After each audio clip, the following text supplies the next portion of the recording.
बिस्मिल्लाहिर्रहमानिर्रहीम, अस्सलाम वालेकुम। मैं हूं दिशान अहमद सिद्दीकी। आप देख रहे हैं सबसे पहले पाकिस्तान। जैसा कि आपको पता है कि मेरे प्रोग्राम में जो है अमूमन मैं बहुत सी शख्सियात को मदऊ करता हूं और जाके उनसे इंटरव्यू लेता हूं। आपको पता है इस वक्त पाकिस्तान में बहुत सारी सियासी जमातें जो हैं सियासी तौर पर मैदान अमल में मौजूद हैं।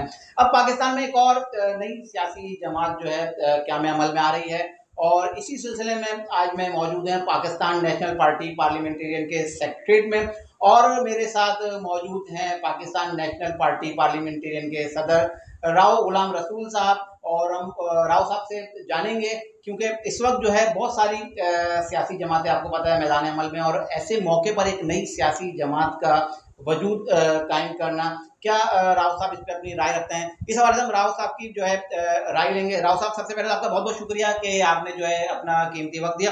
राव साहब, आपका ज़्यादा वक्त ज़ाया नहीं करूँगा। आपसे मैं चाहूँगा कि सबसे पहले तो आप हमारे देखने वाले नाजरीन को थोड़ा सा अपना तारुफ कराइएगा। जी ईशान भाई, बहुत शुक्रिया आपका, आपकी टीम का। तो मेरा नाम तो आपने बता ही दिया। मैं बाय प्रोफेशन लॉयर हूँ, वकील हूँ, एडवोकेट हूँ, इस्लामाबाद बार काउंसिल का मेंबर हूँ और मेरा ताल्लुक़ पाकिस्तान के सूबे सिंध से है। और मैंने पूरा पाकिस्तान, तकरीबन पूरा पाकिस्तान देखा है। पाकिस्तान के जोग्राफियाई हालात से, पाकिस्तान की मुख्तलिफ़ नस्ल जो आबाद हैं, ज़बानें हैं, उनसे मुझे बहुत ज़्यादा नहीं तो ख़ासी हद तक वाक़फ़ियत है। और 6 साल की उम्र से मुझे सियासी शऊर है। जब जुल्फ़िकार अली भुट्टो के ख़िलाफ़ तहरीक चली थी तो उस वक़्त मैं छोटा था और हम जो है पाकिस्तान कौमी इत्तेहाद का झंडा लगा के और नारे लगाते थे गलियों में। तो 1976 से मैं नाज़रीन को बताता चलूँ कि पाकिस्तान में जो कुछ भी होता आया है और जो हो रहा है, मैं उसका ऐनी शाहिद हूँ, गवाह हूँ। और एक अहम इदारे में काम करने के हवाले से भी पाकिस्तान के सियासी हालात के बारे में बहुत सारी चीज़ों को मैं जानता हूँ। दूसरी बात यह कि आपने कहा कि सियासी जमात बनाने का ख़्याल क्यों आया, और पाकिस्तान में क्योंकि पहले ही बहुत सारी सियासी जमात मौजूद है। तो इस वक्त Pakistan election commission of Pakistan के रिकॉर्ड पे 165 के करीब एक्टिव सियासी जमातें मौजूद हैं। जब मैंने ये सियासी जमात बनाने का ख़्याल, जब अपना ये इरादा अपने दोस्तों के साथ शेयर किया, तो मुझे बहुत सारे मशवरे दिए गए, बहुत से लोगों ने समझाया कि आप ये क्या करने जा रहे हैं। Even election commission of Pakistan के डायरेक्टर साहब हैं जो ये पार्टियाँ रजिस्टर करते थे, तो उनसे मेरी बात हुई तो उन्होंने भी मुझे यही कहा कि आप किसी पार्टी में चले जाएं, मैं आपको पार्टी बता देता हूँ और आप उस पार्टी को अडॉप्ट कर लें और उनके साथ शामिल हो जाएं, वो ऑलरेडी पार्टी चला रहे हैं। तो मैंने कहा जी देखें, दूसरे की गाड़ी में बैठेंगे तो दूसरे की मंजिल पे पहुंचेंगे। यही राव साहब, मैं आपसे यही सवाल करूंगा कि आपने जो है बाकायदा पाकिस्तान नेशनल पार्टी पार्लियामेंटेरियन बाकायदा 28 तारीख को जो इसका इनॉग्रेशन भी करने जा रहे हैं, तो कैसे आपके जहन में ये ख्याल आया? क्योंकि इस वक्त जो है बहुत सारी सियासी जमातें हैं, और आप क्या समझते हैं कि क्या आप अपनी जगह बनाने में जो है कामयाब हो जाएंगे? देखें जी, बात यह है निशान भाई कि पानी का कतरा अगर मुसलसल गिरता रहे चट्टान के टुकड़े पर तो एक दिन उसमें सुराख कर देता है। तो हमने अब ये कदम उठा लिया है। तो आप दोस्तों के ताउन से, पाकिस्तान के मीडिया, सोशल मीडिया के ताउन से, पाकिस्तान की आवाम के ताउन से, और जो मेरे अहबाब हैं जो इस काम में मेरे साथ हैं, मेरे शाना बशाना है, तो इंशाअल्लाह हम ज़रूर कामयाब होंगे और ज़रूर अपने मकासद जो हैं वो हासिल करेंगे। राव साहब, आपका आइन पढ़ा मैंने। आपके आइन में वही जो तमाम सियासी जमातों के दावे होते हैं, सेहत, तालीम और दीगर जो अवाम के बुनियादी मसाइल हैं, आपके मंशूर में भी ये तमाम चीज़ें मैंने देखी। आप क्या समझते हैं कि इस वक्त जो इक़्तिदार में जो सियासी जमातें हैं वो क्या उस हद तक अपने उस जो उनका एक आइन उस पर अमल पै रहे हैं जो आपने अपने आइन में हिस्सा डाला है?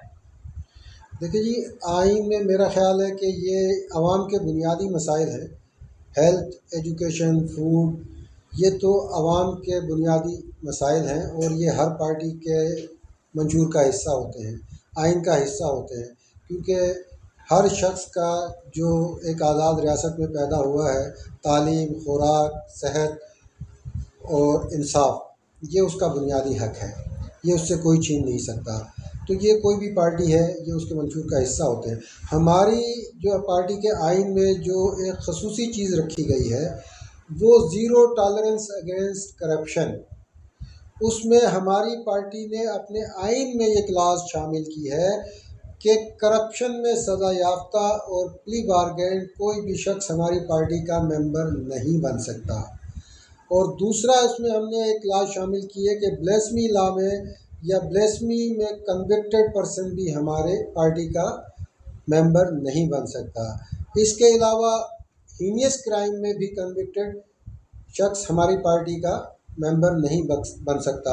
अब हीनियस क्राइम क्या है? एक ज़ाती दुश्मनी है और एक अनएम्ड टेररिज्म है, रेप है, गैंग रेप है, इस तरह के जो क्राइम है, इसमें जो सज़ा याफ्ता लोग हैं वो हमारी पार्टी के मेंबर नहीं बन सकते। इसके अलावा बिला तफरीक किसी रंग, किसी नस्ल, किसी जोग्राफियाई हदूद का शख्स, पाकिस्तान का शहरी, किसी मज़हब से ताल्लुक़ रखता हो, वो हमारी पार्टी का मेंबर बन सकता है। हम उसे खुशामदीद कहेंगे अपनी पार्टी में, और इंशाअल्लाह उनके ताउन से हम अपनी पार्टी को आगे बढ़ाने की कोशिश करेंगे। आपकी सियासी जमात का मैंने झंडा देखा माशाल्लाह से, इस पे 7 स्टार हैं। थोड़ा सा हमारे देखने वाले नाज़रीन को इस पे भी थोड़ा सा बता दीजिएगा 7 स्टार का क्या मतलब है? देखिए जी, 7 स्टार जो है वो 4 स्टार हमारे चारों सूबों की नुमाइंदगी करते हैं।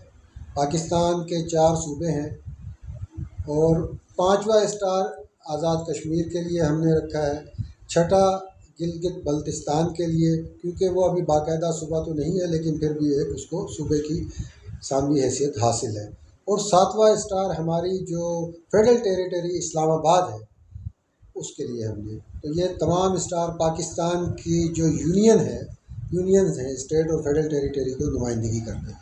आप नहीं समझते कि मुल्क में इस वक्त सबसे ज़्यादा आइन और कानून की बालादस्ती की ज़रूरत है? जी, ये देखें, जमहूरियत जो है, डेमोक्रेसी में आइन और कानून की बालादस्ती तो जमहूरियत का हुस्न है।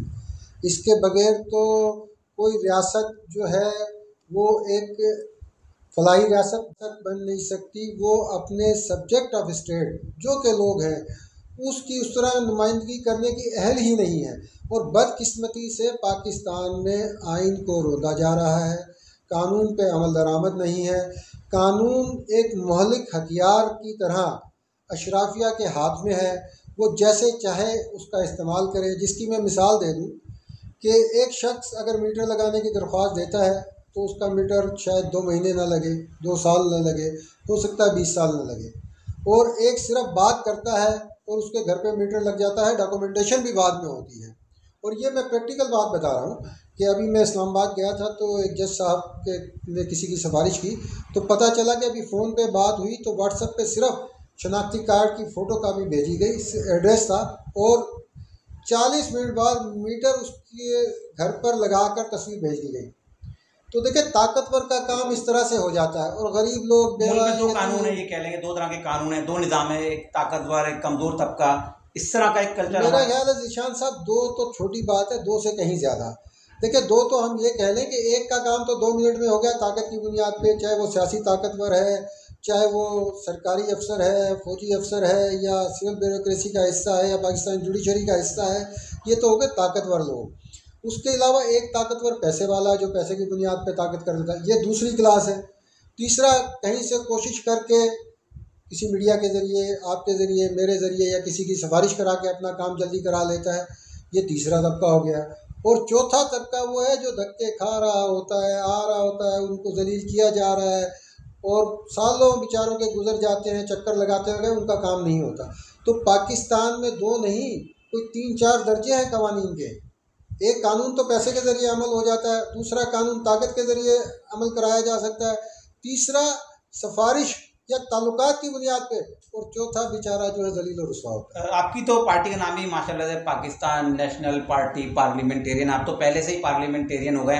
तो आप क्या समझते हैं, जैसे ही आपका 28 मई को जो इनॉग्रेशन होगा, कौन कौन से ऐसे काम हैं जो आप तरजीही बुनियाद पर करने वाले हैं? देखें जी, पहले तो मैं आपको बता दूं कि पाकिस्तान नेशनल पार्टी पार्लियामेंटेरियन हम कैसे बने। हम दोस्तों ने मिलके एक पार्टी का नाम तजवीज़ किया था, पाकिस्तान नेशनल पार्टी। तो हमने जो इलेक्शन कमीशन की वेबसाइट थी, गूगल पे वो सर्च किया तो इस नाम की कोई पार्टी मौजूद नहीं थी। लेकिन जब इलेक्शन कमीशन के ज़रिए स्क्रूटनी कराई गई और दोबारा से देखा गया तो इस नाम की एक पार्टी मौजूद थी। तो फिर हमने इस पार्टी का नाम थोड़ा सा इसमें तब्दीली कर दी गई और पाकिस्तान नेशनल पार्टी पार्लियामेंटेरियन कर दिया गया।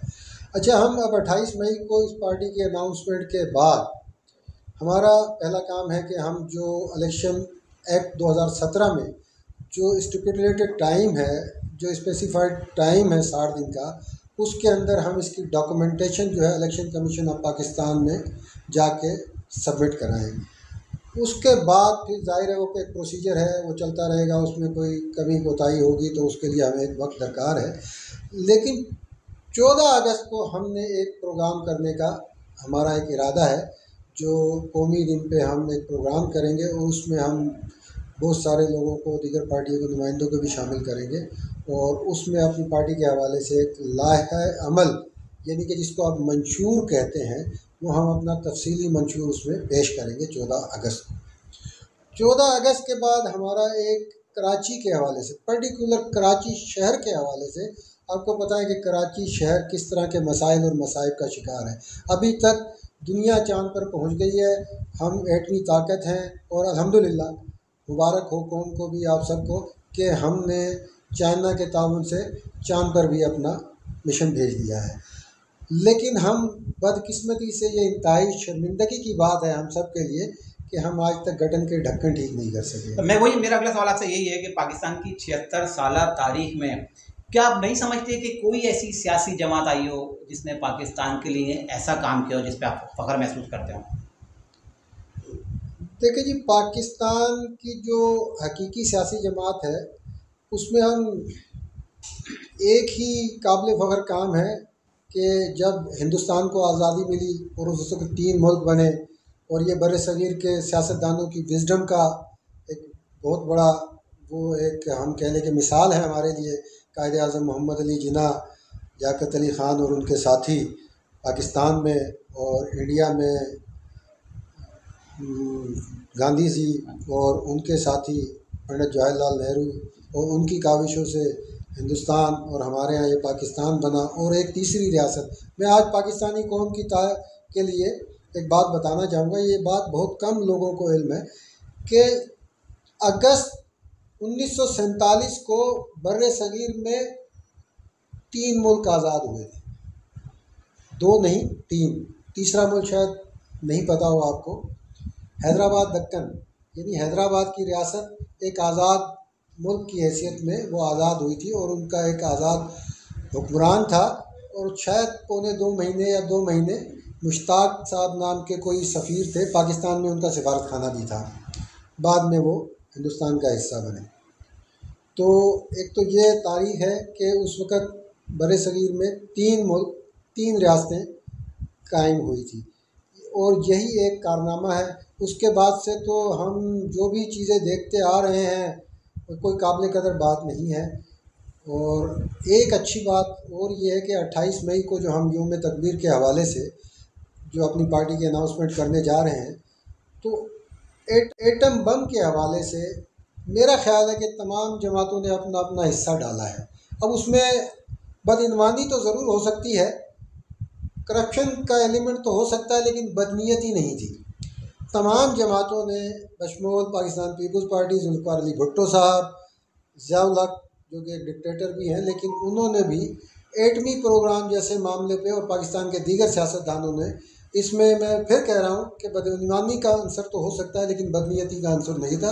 ये भी उनकी एक आवश्यकता है। थोड़ा सा मुल्क की मौजूदा जो सियासी सूरत हाल है, क्योंकि जाहिर सी बात है आप एक नई पार्टी का आगाज़ करने जा रहे हैं, क्योंकि आपकी भी मुल्क की जो सियासत है इस पर गहरी नज़र, हालात वाक़या से आप भी बहुत अच्छी तरह से आ गए हैं, इस पर आप क्या कहेंगे? देखिए जी, अगर पाकिस्तान की मौजूदा सियासी जमात जो हुक्मरान जमात है, मेरा ख्याल है तीसरी या चौथी मरतबा पाकिस्तान मुस्लिम लीग नून हुकूमत में आई है, वो कि उनका टाइम थोड़ा कम है लेकिन बहरहाल वो आए हैं। और इसके अलावा पाकिस्तान पीपल्स पार्टी भी 3 से 4 मरतबा वफाक में और तकरीबन 6 मरतबा सिंध में हुकूमत कर चुकी है। तो अगर ये कुछ डिलीवर करते, और PTI मैं उनको भूल रहा हूँ कि उनको भी बता, 4 साल उन्होंने पाकिस्तान पर और तकरीबन 10 साल पाकिस्तान के सूबे खैबर पख्तूनख्वा में हुकूमत की, तो इन सब की कारकर्दगी और डिलीवरेंस आपके सामने है। इन्होंने शायद अपने मफादात के लिए तो ज़रूर डिलीवर किया है, अपने कारोबारी तहफ़्फ़ुज़ के लिए किया हो या ऐसे प्रोजेक्ट जिनमें आवाम की फलाह यकीनन हुई है मोटरवे जैसे प्रोजेक्ट में, लेकिन इनके माली मफादात भी उनसे वाबस्ता थे। ये इसको हम कहते हैं कि ये intellectual dishonesty, white collar crime, यानी कि दूसरा हम इसको कहते हैं कॉन्फ्लिक्ट ऑफ इंटरेस्ट। यानी मैं यहाँ बैठ के अगर मुझे कानून रोकता नहीं और मैं सारे के सारे काम अपनी फैमिली को, अपने दोस्तों को अवार्ड कर दूँ, तो मेरा ख़्याल है ये बदनीयती है। और मैं ये चाहता हूँ, हमारी पार्टी का ये मंशूर है कि ये बड़े बड़े टाइकून्स हैं, बड़े बड़े ठेकेदार हैं, बड़ी बड़ी कंपनियाँ हैं, इनको हम ख़त्म, हम क्योंकि रूलिंग एलिट में नहीं है, करेंगे नहीं, लेकिन हम ये तजावीज़ ज़रूर इन पार्टियों से शेयर करेंगे और लिखेंगे कि भाई इनको ख़त्म करके पाकिस्तान के जो नौजवान हैं, पढ़े लिखे नौजवान हैं, जो इंजीनियर्स हैं, जो एनवायरनमेंट एक्सपर्ट हैं, उनकी छोटी छोटी कंपनियों में उनको छोटे छोटे कॉन्ट्रैक्ट अवार्ड किए जाएं ताकि वो खुद खड़े होकर सड़कों पर और बिल्डिंग पर खड़े होकर काम कराएं। आप देखें कि सड़कों पर मजदूर काम कर रहा होता है, इंजीनियर नहीं होता। 50% जो सरमाया है वो करप्शन की नज़र हो जाता है, और क्वालिटी ऑफ कंस्ट्रक्शन और सड़कों की जो क्वालिटी है वो आपके सामने है। एक बारिश आती है तो सड़क बह जाती है। हमारे यहाँ कागज़ों में मंसूबे बनते हैं, कागज़ों में ख़त्म हो जाते हैं। तो ये सियासी जमातें इस तरह से डिलीवर नहीं कर पाई, और आवाम के बुनियादी जो हकूक़ है, जो आइन ने फंडामेंटल राइट्स दिए हैं, उन पे अब तक कोई सैर हासिल काबिल कदर कानून साजी नहीं कर पाई। और उन्होंने नवाज शरीफ को तीसरी बार वज़ीर आज़म बनाने के लिए शायद चंद दिनों में कानून साजी कर दी। जनरल बाजवा को एक्सटेंशन देने के लिए घंटों में कानून साजी हो गई, लेकिन अवामी मफादात के, अवामी बहबूद के कानून 70 सालों से ये जमात बनाने में नाकाम रही है और ये करना नहीं चाहती। ये ऐसे, इसका मतलब ये हरगिज़ नहीं है कि ये काबिल नहीं है, इनको पता है, इनको मसाइल का अदराक भी, लेकिन इनकी नीयतें ठीक नहीं हैं, इनकी नीयतों में खलूस नहीं है। जो आदमी 4 साल में अपने सरमाए को 10 गुना बढ़ा सकता है, अपने कारोबार को 10 गुना बढ़ा सकता है, तो पाकिस्तान को तरक्की क्यों नहीं दे सकता? ये इनकी नीयतों का फुकदान है। और मैं ये मज़ीद आगे बढ़ाना चाहूँगा, मेरा जवाब थोड़ा लंबा हो रहा है ज़ीशान साहब। लोग कहते हैं ना कि पढ़े लिखे लोग आगे हैं, पढ़ा लिखा तबका आ गया है। मैं ये कहता हूँ कि जी तालीम से ज़्यादा विज़डम ज़रूरी है। तालीम, जो डिग्रियाँ हैं वो आपके मसाइल हल नहीं करती। मैं पूछना चाहूँगा कि आपके पड़ोसी मुल्क में नरेंद्र मोदी गुजरात की एक छोटी सी रियासत से चाय के होटल से उठ के वज़ीर आज़म बना, वो कौन सी यूनिवर्सिटी में पढ़ा था? हार्वर्ड में, कैम्ब्रिज में या ऑक्सफोर्ड में? तो देखें पाकिस्तान से 6 गुना बड़ी जमहूरियत को उसने कहाँ पहुँचा दिया है। उनके अंदरूनी मामला कुछ भी हैं, वहाँ मजहबी मामला, मुनाफरत जो भी है, लेकिन उसने अपने मुल्क के लिए क्या काम किया? कहाँ वो भारत को उठा के लेकर चला गया? बैनुल अक़वामी सतह पे आज उनका इमेज क्या है और हमारा क्या है? इसी तरह लालू प्रसाद यादव कितना बड़ा लिखा था, आप सब जानते हैं।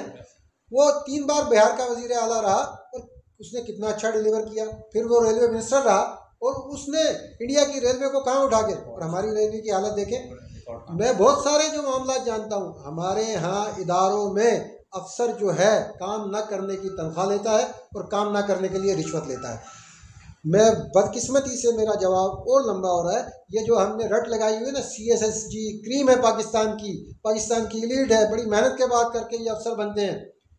बड़े हम फ़ख्र से सोशल मीडिया पे शेयर करते हैं, जी ये देखें पुलिस कांस्टेबल का बेटा CSS करके SP बन गया, ये मजदूर की बेटी जो है असिस्टेंट कमिश्नर बन गई, ये इमाम मस्जिद की बेटी एक कश्मीर से जो है वो असिस्टेंट कमिश्नर बन गई, मेरे अपने अजीज़ हैं उनके 2 बच्चे कस्टम में हो गए। तो मैं ये कहता हूँ कि ये जब इन ओहदों पे आने के बाद क्या ये अपने अवाम को याद रखते हैं, अपने नीचे वाले दोस्तों को याद रखते हैं, पाकिस्तान के मजलूम और महरूम तबके के याद रखते हैं, या उस माफिया का हिस्सा बन जाते हैं? आज तक तो 70 सालों से ये जो ब्यूरोक्रेसी है, ये चाहे गरीब का बेटा हो, चाहे अमीर का बेटा हो, चाहे मजदूर का बेटा हो, ये ऊपर जाके उन बदमाशों का ही हिस्सा बनते हैं।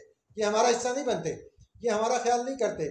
बहुत 2% है, 2% का मैं मार्जिन देता हूँ, अच्छे बुरे हर जगह है, लेकिन 2% अच्छे लोग मौजूद हैं, लेकिन मेजॉरिटी जो है वो इस करप्ट माफिया के शाना बाशाना होती है, इनकी मददगार होती है। राव साहब दोबारा आते हैं आपकी पार्टी की तरफ।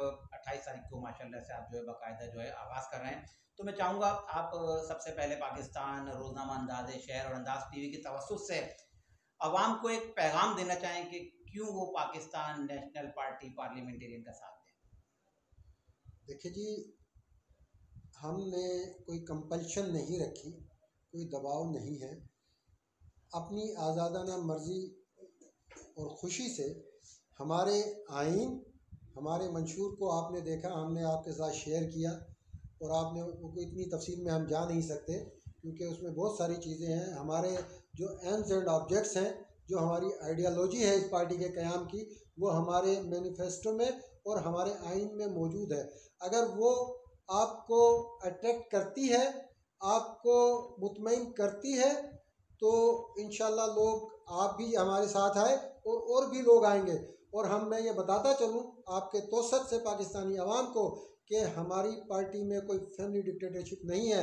हमारी पार्टी में कोई भी शख्स एक पोजीशन पे, एक ओहदे पे 2 टर्म से ज़्यादा नहीं रहेगा। 2 टर्म मैक्सिमम फॉर 10 ईयर्स। अगर प्रेसिडेंट है तो वो 10 साल के लिए होगा, 2 टर्म, तीसरी टर्म के लिए प्रेसिडेंट नहीं होगा। चेयरमैन है तो वो 2 टर्म के लिए होगा, और भी जितने ओहदे हैं वो 2 टर्म के लिए। उसके लिए फिर वो पोजीशन उसको चेंज करनी पड़ेगी।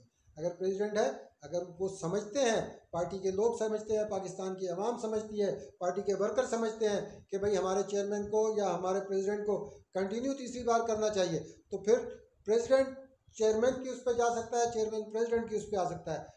सेम पोजीशन के लिए तीसरी बार वो नहीं आ सकता। तो आप लोगों के लिए रास्ते खुले हैं, नौजवानों के लिए रास्ते खुले हैं। मैं पाकिस्तान के नौजवानों को, अपनी बहनों को, बेटियों को दावत देता हूँ, वो आए और हमारी पार्टी का हिस्सा बने और हमारा पैगाम जो है वो पहुँचाए। इंशाल्लाह हम आपको मायूस नहीं करेंगे, ये मेरा आपसे वादा है। लोगों ने बहुत बड़े दावे किए हैं, लेकिन मैं आपसे वादा करता हूँ, दावा कोई नहीं करता। हम पाकिस्तान की माशी हालात को तो शायद जादू के चिराग से ठीक नहीं कर सकते, लेकिन आपकी इज़्ज़त नफ्स और आपके बुनियादी मसाइल, पाकिस्तान के गवर्नेंस के सिस्टम को ज़रूर इंशाल्लाह, अगर दिनों में नहीं तो महीने और सालों में बेहतर करने की कोशिश ज़रूर करेंगे। और हम ये नहीं कि इक़्तिदार में आके करेंगे, हम 28 मई के बाद, 14 अगस्त के बाद इस पर अमली कोशिश शुरू कर देंगे और हम ऑल पार्टीज़ कॉन्फ्रेंस के ज़रिए कराची सतह से इसका आगाज़ करेंगे। क्योंकि हमारा मकसद इक़्तिदार का सिंहासन नहीं है, हमारा मकसद इक़्तिदार हासिल करना हरगिज़ नहीं है। हमारे मंशूर के मुताबिक अगर पाकिस्तान पीपल्स पार्टी उसमें से कुछ क्लास पे अमल करना चाहे, मुस्लिम लीग नून करना चाहे, हम उनको खुशामदेद कहेंगे, हम उनके सामने तजावीज़ भेजेंगे, उनको तजावीज़ से आगाह करेंगे, लिखेंगे, और हम इंशाल्लाह उनसे मुलाकात का शेड्यूल भी तय करेंगे और अपनी इनपुट जो है पाकिस्तान के इदारों तक पहुँचाएँगे इंशाल्लाह ज़रूर। तो इंशाल्लाह हम अपने ऑब्जेक्ट्स को ज़रूर और ज़रूर हासिल करेंगे। बहुत बहुत शुक्रिया राव साहब। यकीनन राव साहब ने जो है बहुत तल्ख हक़ाइक़ बयान किए। राव साहब ने सियासतदानों की बात की कि सियासतदान जो है अपने मफादात हासिल कर लेते हैं, तो उसी में एक चीज़ मैं और ऐड करना चाहूँगा कि पाकिस्तान में बहुत से इदारों की निजकारी होती है, और तो जब वो निजकारी होती है तो वो इदारे जो प्रॉफिटेबल हो जाते हैं, और अगर जब वो हुकूमती तहवील में हैं तो वो नुकसान में चल रहे होते हैं। तो क्या वजह है कि जब इदारों की निजकारी होती है तो वो मुनाफा बख्श हो जाते हैं, और जब वो सरकारी तहवील में होते हैं तो वो नुकसान में चल रहे होते हैं? यकीनन इस पर भी एक सवाल पैदा होता है, क्योंकि एक आम पान का केबिन लगाने वाला भी अगर कोई शख्स बैठा है तो वो भी यकीनन जो है प्रॉफिट कमा रहा होता है, तो हमारे फिर ये इंतहाई अहम इदारे क्यों जो है नुकसान में चल रहे होते हैं? यकीनन इस पर भी सोचने की ज़रूरत है। तो मैं इंशाल्लाह राव साहब से दोबारा जो है एक मरतबा फिर इनको ज़हमत दूंगा, इनसे टाइम लूँगा इंटरव्यू के लिए, और मैं अपने देखना नाज़रीन से कहूँगा अपने फीडबैक से ज़रूर आगाह करिएगा। इंशाल्लाह नए प्रोग्राम के साथ फिर हाजिर हूँगा, तब तक के लिए इजाज़त दीजिए। अल्लाह हाफ़िज़।